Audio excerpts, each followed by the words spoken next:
Well, as with many progressive rock albums, especially being helmed by kind of like one person, the amount of musicianship and musicians that is found on here could fill a small town's yellow pages or phone book. This one is probably one of the few, like, most prog of any prog albums to have ever progged, especially this year where we've had a lot of proggy prog albums. So, yeah.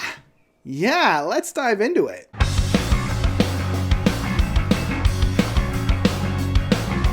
Transmutation by Karmakanic. So, Karmakanic is a little bit of a side project of Jonas Ringgold from the Flower Kings. This one kind of came out at the same time that a lot of the Flower Kings family were kind of going off and doing their own little thing. Like Thomas Bodine was putting out a bunch of solo records at that time. Roland Stolt was very heavily involved in many things, specifically like Transatlantic. At that time, we had this influx of very big progressive rock albums from, the family of Flower Kings, and Karmakanic was one of my favorites of theirs. Their first two records of Entering the Spectra and Wheel of Life were fine, but it wasn't until Who's the Boss in the Factory that it really found its feet. To this day, it's still one of my all-time favorite progressive rock albums ever. Like, the thing that I love about Jonas is his command and unique aspect of the bass.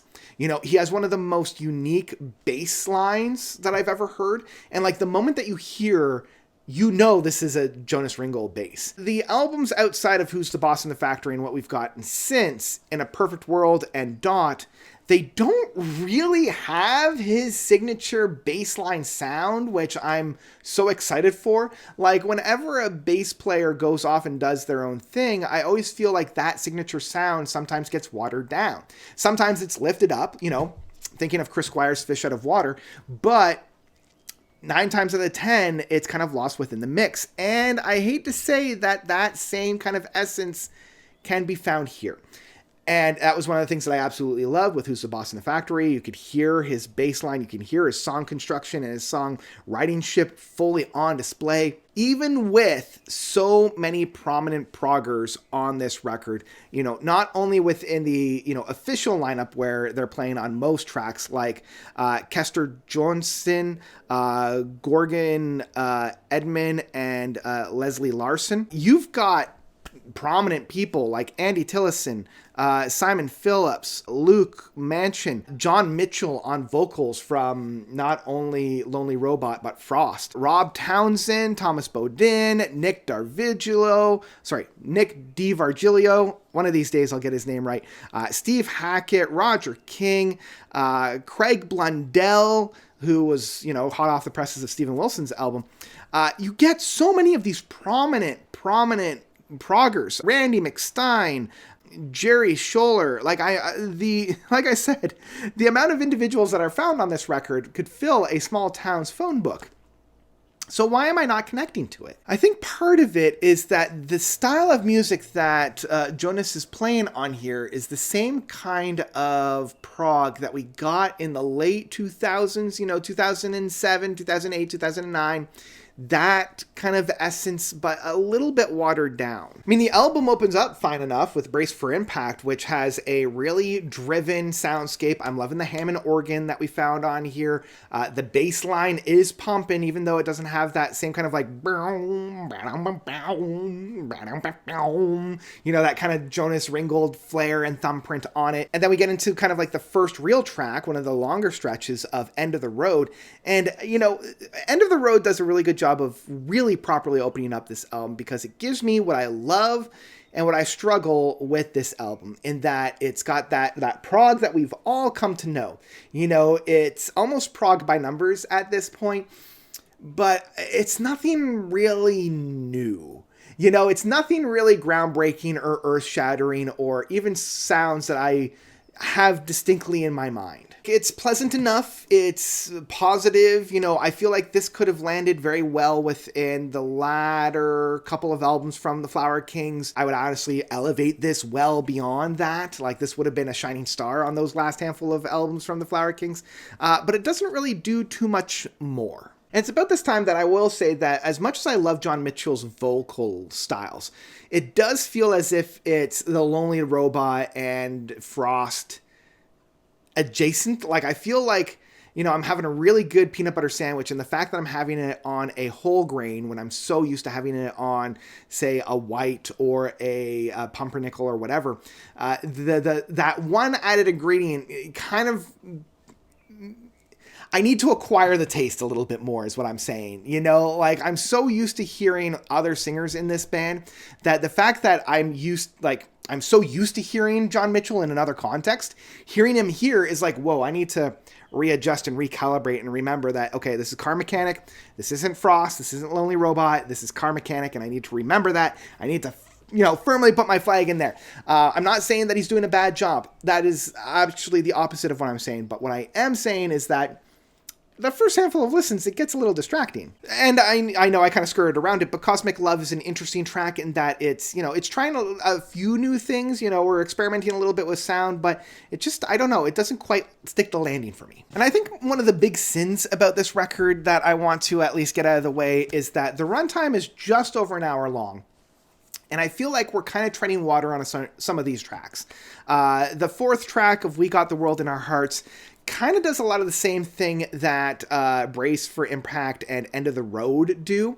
And I'm not feeling all that excited about these tracks. I'm not feeling all that connected to it. Like, I'm waiting for a big Jonas Ringgold, lick or build up or payoff or something new, something meaty, something exciting. And I'm just feeling like we got the Hearts in Our World, and even the next one of All That Glitters Is Gold, it's kind of just doing a treading water. And I feel like if they either cut some of these tracks or rearranged it a little bit, we would have had a little bit more of a better overall product. Because on the one hand, I feel like either this album is too short or too long, and I can't quite decide which way I want to go. Like, either it's too short and I want some of these smaller tracks like All That Glitters Is Gold or Cosmic Love to be kind of brought out into maybe a 10 or 12 minute stretch of music, or it's too long and All That Glitters in Gold and We Got the Whole World in Our Hearts needs to just be cut, and maybe pare this down to like a 45-minute worth of music. At least a track that's trying to do something a little bit different is Lose That Ball and Chain. And